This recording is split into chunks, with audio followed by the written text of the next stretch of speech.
कारण मी मॉडिफिकेशन केली डॉमिनर 250मध्ये. आपण मॉडिफिकेशन बघूया.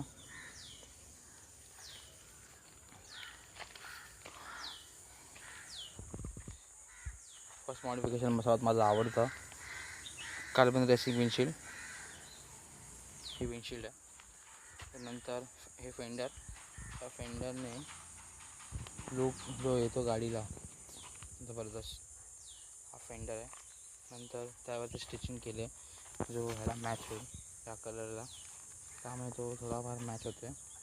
फेंडर ते स्टिचिंग केलं हे बघा.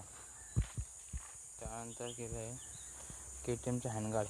हे आपले जे हँडगार्ड्स आहेत जे लावलेत हे KTMचे आहेत दोन्ही. आणि ह्याला कॉम्प्युटराईज कलर केला आहे, म्हणजे जो नॉर्मल जो हा कलर आहे तो ह्याला मॅच होतो आहे. थोडं कॉस्टली गेलं.